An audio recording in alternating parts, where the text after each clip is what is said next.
I had the enormous privilege of speaking with Cecilie Fjellhøy a few months ago, where we explored some big questions: the emotional and psychological toll scams can take, how platforms and institutions can embed trauma-informed design, why lived experience is so vital in shaping prevention strategies, and what true victim-centred support could look like in digital spaces.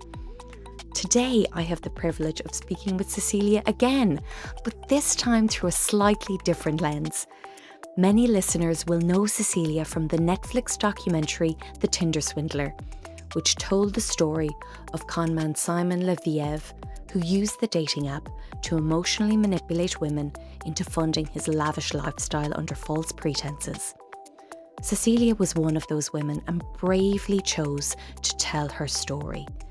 Since then, she has become one of the most important survivor voices in the fight against fraud.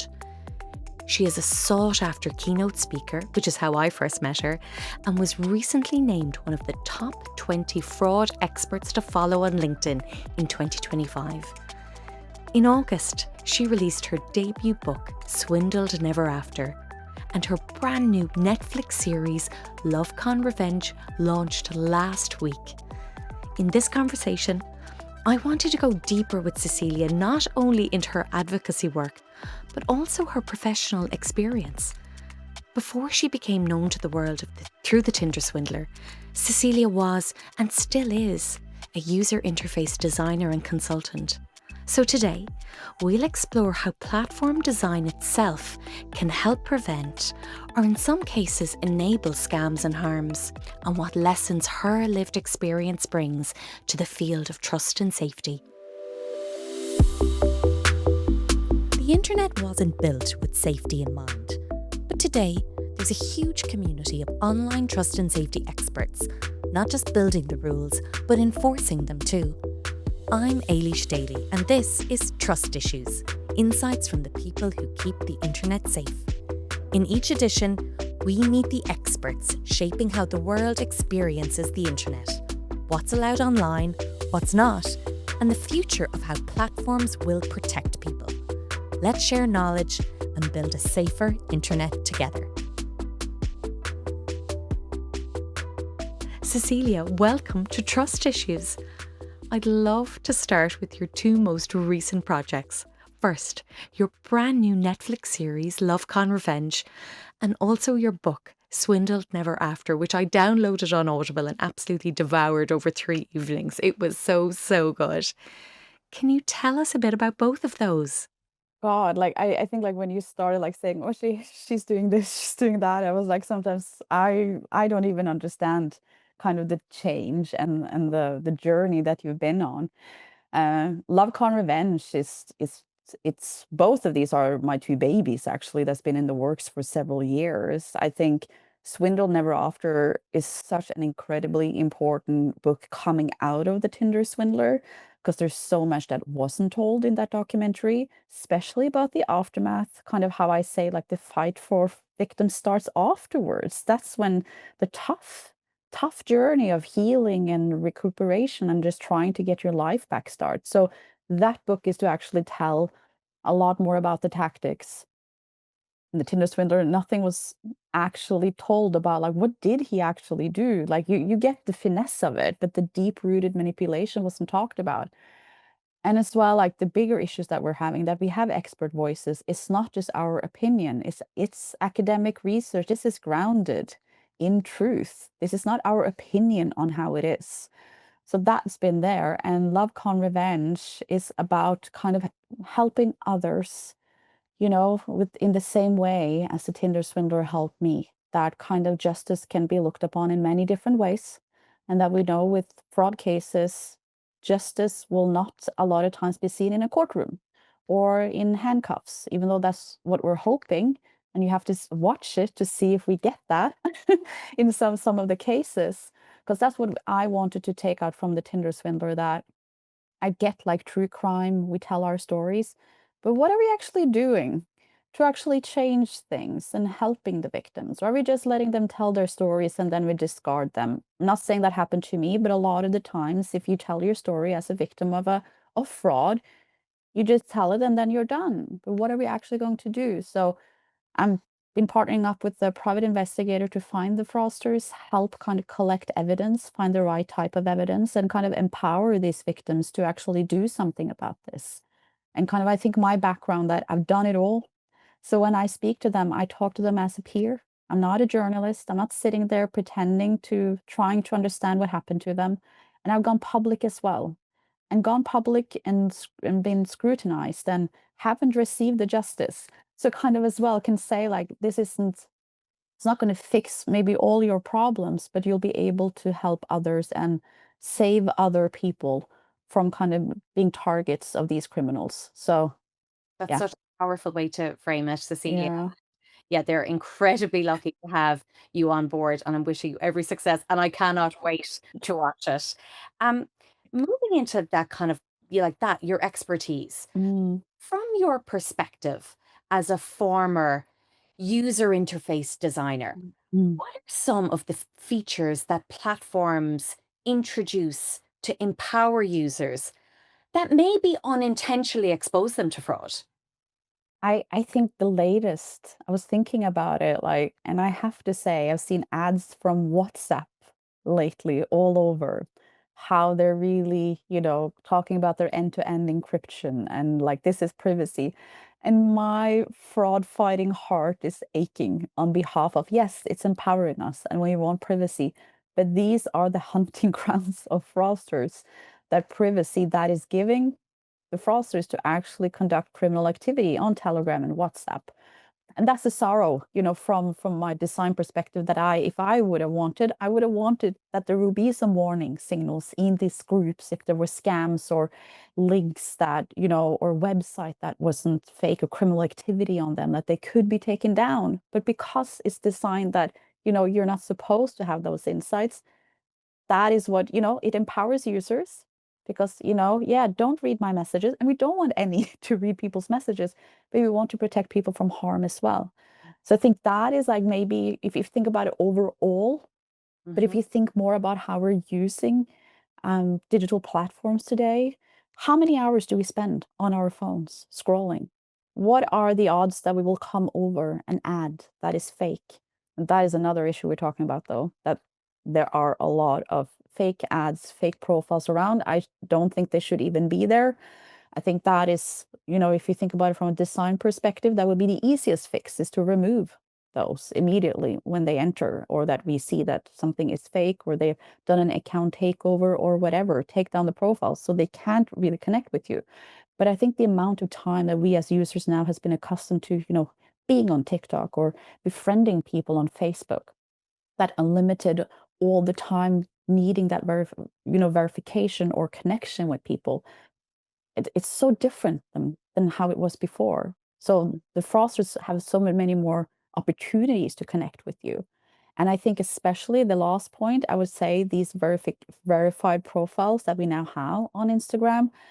I got my verification on Instagram because I had a lot of fake profiles pretending to be me and was trying to defraud people back in 22 when the Netflix documentary was released. So that verification was so hugely important to me as a known face that I could say if it doesn't have the tick, then it's fake. Now they can pay for it. And we have now instances as well where people can get a verified, account that's named Kevin Costner. I bet that we can add that on LinkedIn. That makes people feel secure. They Yeah. are thinking then, okay, this is verified, that's a tick, that's safe. So it's so many things, but that is, yeah, some of them. Yeah. And those are, as you said, these are decisions. These are decisions that are being made. These are platform design choices. And I suppose, like in your own case, were Mm, there any platform design choices, even small ones, that mm, made it easier for your scammer to build credibility or trust, or even that you found out from, your peers, who I suppose we're more susceptible to the fraud because of maybe small platform choices. Uh, This happened back in 2018, and I was thinking about it. For me, was that of course, he had an Instagram account from, where he had tagged pictures of friends. And I think for me, that trust and credibility came so much from that. Of course, it was the life that he was living that he was putting out. Because when you think about fraudsters, we think about catfishes. They're pretending to have a life they don't. So I think it's difficult when we talk about trust and credibility in act typical Simon passion because he actually lived it. Didn't have to pretend he was on a private jet. He was on a private jet. So, but I have to say, like for me, the credibility grew that he had friends tagging him as Simon Alive. You could go and scroll back and you could see, okay, this is the life he's actually living. Um, and for example, his email signature, is like all of these type of things that you were just okay. That is you take it a step further when you're really conscious of the choices he was making, like when he was doing a lot of that. And there was like no kind of visible kind of risk signals at the time that he wasn't he said he was. But I think that is what's difficult with this in-person fraudsters. I think um when it comes to the real catfishes, Mhm. there's a lot of kind of choices that is being made where they are getting that verification, where they are doing a lot of what they're saying. Like, that people are having, for example, which I think is really eerily when it comes to these online ones, that for example, on Facebook, where you can create a lot of fake profiles and there are not really design choices from their side to actually limit, the amounts that a person can create. So they're creating, like, for example, in my case, I met a lot of people around Simon. While with these online ones, they may be creating one profile that is first in contact with the victim just as a friend or an acquaintance, or just getting some kind of information out from them. And this individual, this victim, is not still victim, but just still talking to this individual. Then a second profile comes in and then connects with them. And kind of that is run by the same person that then have all the information to create this perfect persona for this victim. So, for example, if this other profile I've gotten that they love Harry Potter, then the Yeah. person that is the romantic interest will then first before they say anything, I love Harry Potter, and in a sense create that perfect individual. So it's not like design, like, but for me it's kind of like they're creating the perfect place for fraudsters to thrive and do all of these type of things to the victims that they're not even aware of. Yeah. I think that is, yeah. Yeah, that's really interesting. Yeah. It's open to total manipulation then and to abuse where, yeah, you can be 1,000 different people from one device, Yeah. one And one access, without any frictions at all, making that any way difficult. so for me, so because when we talk about design is so much more about like just how it looks. Mhm. It's about the processes they put in place. So I think that's always interesting now that I started working again, where I still have to talk about, okay, what are you putting in user experience? For me, that's so much more than user interface. It's more how is your experience of it, and that is as well. How is the experience of these platforms for a fraudster? How are we making their experience? Are we making that easy for them to continue? And that is why I'm like, putting in those examples as design as well, because that is design by choice Yeah, that they're amazing. making. Yeah. That's really a thoughtful point because actually that's a brilliant way of tackling it. Yeah. Is how do you make it as difficult for them as possible, as awkward, as not worth their time, that they may just move on and do something else? Is that kind of what you're saying? Yeah. Because right now, like I am always so floored about how easy it was for Simon. That was all the things I was thinking about all the time is that why was this so easy?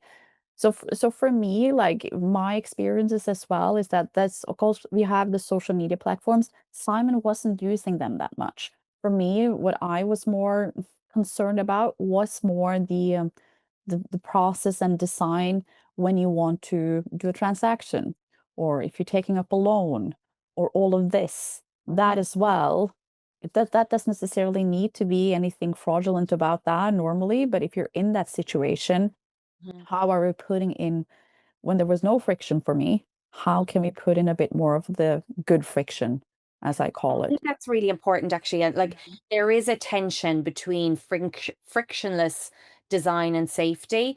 And Mm. how do you think platforms should navigate this trade-off? I don't necessarily think that needs to be a trade-off for them. I think that is why they haven't done anything because they're so scared now that after that we've been hunting for frictionless design and making it as easy as possible for us to use. I think that has created a false sense of security because then we're thinking, oh, everything's so easy. They've done it for me. It's not on me anymore because like they should have done all these checks. Why is it so easy? That's what, and I think the seriousness, for example, of if you then are in some fraud cases, they make you take out your pension or your 401k, or in my case, taking up a high consumer debt loans. The easiness of that takes away the severity and the seriousness of actually doing that. Are you sure you want to do it? And I think the trade-off there is that there for me it isn't a trade-off of actually just putting those extra timings, that those extra pauses or those extra questions in, because what I'm talking about here is not you making a transaction of £200 or checking your online bank or putting a lot of friction in that. I'm talking about putting in good friction in the cases where it can be life altering, or this is something that we can see here from the transactions that something is very wrong here, and what should we do about it? And that's a much larger conversation where I'm sitting on the sidelines and I see we're discussing and banking employees being frustrated that we see the warning signs here, we see them making these transactions is gone in a second. That is design choices as well that they've made, that we want quick transfers. Mhm. Did that individual wanted that quick transfer? Are we sure, or are they being manipulated? Kind of the intent behind, which I'm talking a bit about as well, the intent behind transactions, the clicks we're making. We don't know that. We created software just for the sake, from a tech perspective, it's safe, everything's okay, but the intention of the individuals using the platforms or the banking applications, no one has taken that into account when we created this. And there's no security either or checks to make sure. That is why I'm sad, about the situation we're in, because it's already been created. We already set the standard. And now we have to and I'm asking people to take steps back. And that's even difficult. Absolutely. And Yeah. people get used to a certain way of doing things and not realizing that actually that is putting them at greater risk. I think what's important here as well, I want to kind of highlight, Cecilia, is that Yeah. when we talked about this before, what we talked about like platforms almost existing in like kind of two spaces, like the platforms that fraudsters use almost to bring on board their, their victims, the people Mm. that they're going to defraud or they're going to seek to defraud, and they use that through like that social media platforms, ways that they can connect with somebody and form a bond with, or Mm. form a reason for them to pull them off that. So you Mm. mentioned to me before when we spoke before that a lot of the frauds, they're not necessarily happening directly on the social media platform, but they're setting the seeds, they are creating the perfect like bubble to create that trust, to create that sense of security.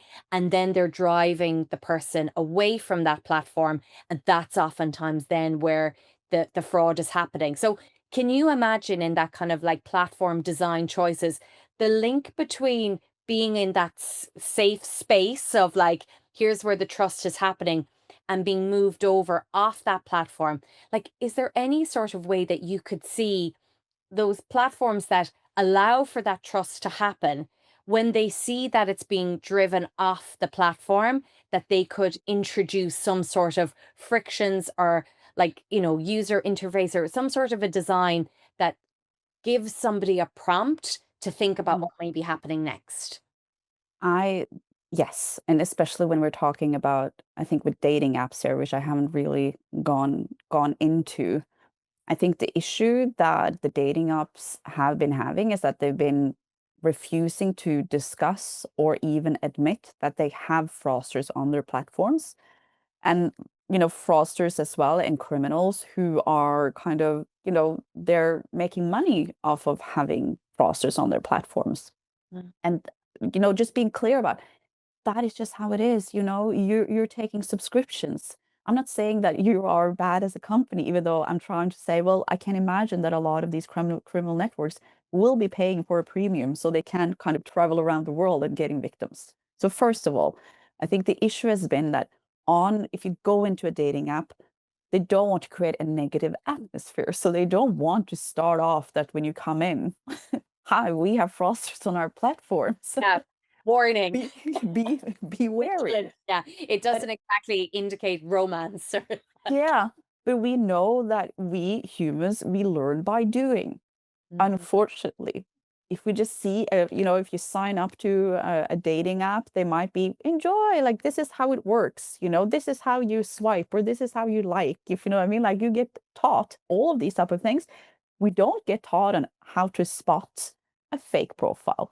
And we have to understand, we are in this business, we know there's so many that doesn't. So for us, it's like, and of course, if it looks like an AI, if it says X, Y, and Z on the profile, most likely it's a scammer. Most people don't. And I think that's why sometimes it's difficult for us to understand, but do we really need to write that? Everyone should know that. Well, we know very clearly. So I think first of all, what I would love for them, like Ofcom in the UK created an amazing, like serious game where they did incredible kind of that they did user testing on it and they did proper research to show that, humans, again, scorned child with fire, by them seeing these fake profiles and getting kind of, okay, I believe that profile. No, that's a fake one. Okay, now I've learned. Yeah. So they learn by seeing the fake ones and not only the good ones. Yeah. So I was talking to them and I was like, oh, can you imagine if we could design an onboarding experience or an in-app experience for a dating app that are just, and think about the how amazing that would be for them to take that step in and say, yes, I'm so sorry, we will have some criminals on these platforms, but at least we're making you safer and we're making you aware on what to be on the lookout for. So Mhm. that is kind of one thing, because I think awareness before it even happens is so, so important. But I agree with you that if they're talking to someone and they want to go on WhatsApp, and that is why I think it's so sad when people are saying, you should have known. It's very normal to take someone off to talk somewhere else than on the dating app. Like, I don't want to talk the dating app. It's kind of embarrassing to open it up in public sometimes, if you know what I mean. So it's better to open, yeah, like that is just how it is. Mhm. But so I think that's why it's difficult for them to give a warning. Hi, someone is trying to take you off the platform for, because sometimes it might be a fraudster, because a lot of times that is normal too. I know that they have put in place kind of if they're, being abusive to you, if they're mentioning money. So the safest thing for everyone is to be on these platforms because we have the insights into the conversations. Mhm. But I have to say, I understand the difficulties on that. Taking someone off the dating app doesn't mean that they're a fraudster. So how do you give that warning without destroying the trust between the two people who might just want to talk? I think that is sometimes um, a bit difficult. Putting those excessive potentially frictions in place where you're bringing a conversation off the platform, like that, you're casting all sorts of dispersions, on what can be very genuine, and for the most part, very genuine and natural conversations that you would expect in the dating environment. Yeah, and that is why I understand the difficulties they've had. When do you put in a warning? Like, is this okay for you? But I truly believe that maybe it would be possible to put in, like, if they ask, if it's, sometimes I have seen a lot of screenshots when they want to take people off, that the English isn't the best and it comes very quickly and it comes out of nowhere. So I think I really, really, truly believe that we can see it in the context here. Kind of Mhm. if the context is hi, take you onto WhatsApp. in bad English. And maybe if you look at the possibilities with AI and machine learning to actually pull things together, if the profile is new, don't really have the best pictures or information, maybe you can put two and two together and then kind of warn or say, maybe stay a bit longer here so you can get to know each other or something. I think that can be, and I think that would be very fun to be able to test out, would that be able? And I have to say as well, which I really like what Hinge has started doing, they've been starting sending out emails to you if you matched up with the profile that is then being removed for fraudulent behavior.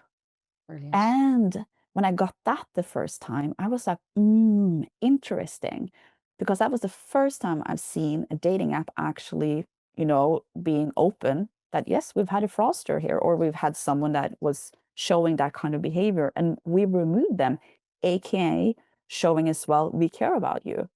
So I really believe that they would have to move into that type of design and to show and be more open and be more that, yes, we have the issue, because I think they were just hiding. Meta is still hiding, that's true. But I feel like with dating apps, because the entire notion now is that online dating sucks. If you know what I mean? Everyone is trying to fix it and get us to trust it again and enjoy it again. And I really believe that the dating apps who will take that issue seriously are the ones that will come out on top. Because I don't have anything against online dating, but I can understand why people are tired, because it is. But why they're tired as well is that there are so many fake profiles active there. Well, it's bad enough to be gaslight by the people you're dating. You don't want to be gaslit by the company that you're using to meet those people. So like that, it makes sense that having a really good relationship of trust between a platform like a dating platform and its users is maybe something that needs to be like they need to invest more in those by the sounds of it. Yeah, and I'm really happy to see that. Like, I've done work with Bumble through Love Said, and I'm just really, really happy that they're willing to talk and discuss and have that open and honest conversations. Because it's not that I'm against, or if you know what I mean, when I speak up can be quite, harsh. But it's not that I don't believe in anything online, because that's where we live here. But I think we need to rethink a bit about how we have designed stuff. But you know how it is. This is what I mean. It's the same in the old days with software, design and production, is that it's always so much more difficult to change stuff when it's already set. That's why we have done design incrementally and that we can change. But now I feel like we've come so far that it's this fully fledged system, and that's why it's more difficult to say, well, we made it so easy for you, but we're going to take that away from you again. I think that's where we are combating now with each other. And that's really interesting. And like that, I wonder, you mentioned a few different design opportunities here that, companies could be thinking about, which have been really helpful. If you could design just like one element of Mhm. most dating or social platforms from the fraud prevention perspective, what would it be and why? If you were to just pick the one. Identity verification. I think it's such a sadness that we've come at this point in time where it should be, of course, you have to identify yourself online as you do in real life. Um, and now, as I said, since it's designed that way, that we want to onboard as many people as possible, we don't want any friction there. We've come to this point where the many people see that they have to identify themselves. They don't want to give their data to a third party. Don't trust, no trust again. They don't want to give their data to government. They don't want to give data to anyone. But then we're online and we're giving away so much data. I think I would have loved to show people how much data they're actually giving away, in a day online without even thinking about it. But I get where people are coming from. But it shouldn't be that easy to be that many different people online.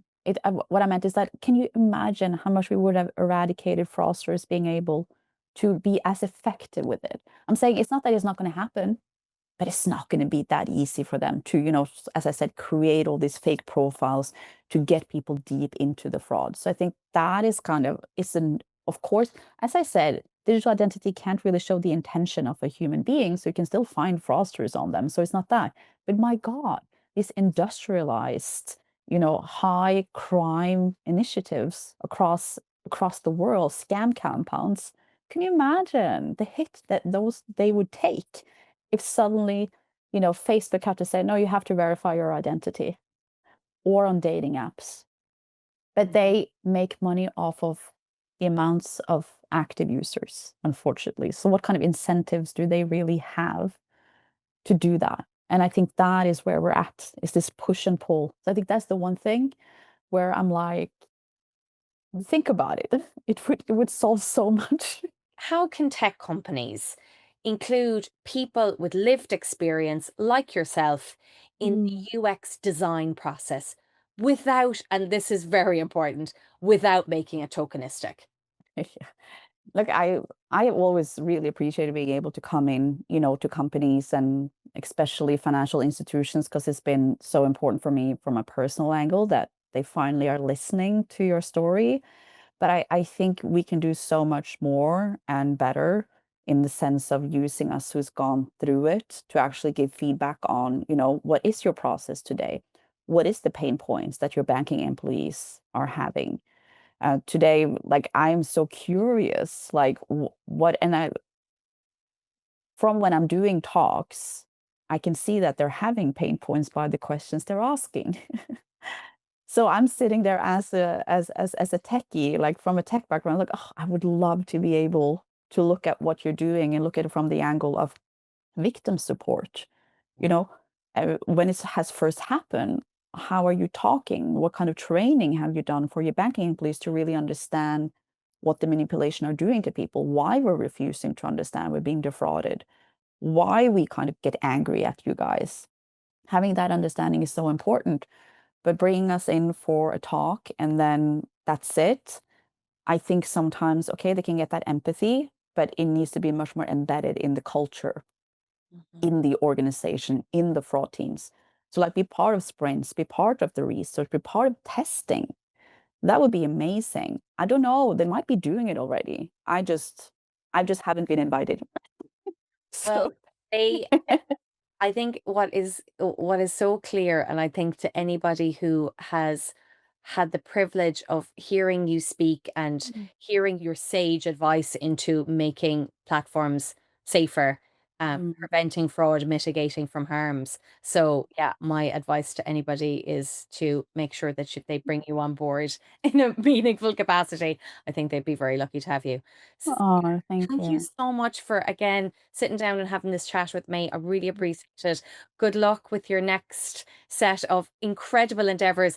I understand that the last Netflix documentary you were involved in, the Tinder Swindler, was one of the was it the second biggest, most viewed Netflix series Yeah, ever? it Um, so I'm hoping for that same. I think that your own series should exceed that success. Oh, thank you. Like, for me, like, it was the most viewed through all time, and then Prince Harry and Meghan came and knocked us down, which I think is so funny. But, like, I can lose to Prince Harry, it's fine. Okay, yeah, Um, like I'll but chip that. but for me, Love Convent, I just hope, will live. That is my dream, is to, like, we have this, let's see how it goes, but my dream would be to help even more people. The Tinder Swindler was one thing, but to be able to show that this is happening every single day around the world to so many people, I think that awareness, because I think the Tinder Swindler was like, oh, just one crazy guy, private jets. How often does that happen? But to be able now to show, no, no, to just be aware, not be scared, but just be aware of it is so, so incredibly important. And that's how we save people. Thank you so much, Cecilia. Thank you. Thanks for tuning in to Trust Issues, brought to you by Web Purify, an InTouch CX company. What are your thoughts on today's conversation? And what do you want to hear about next? Get in touch with us on LinkedIn. We'd love to keep the discussion going. And don't forget to subscribe for more stories, insights, and behind the scenes voices from the world of trust and safety.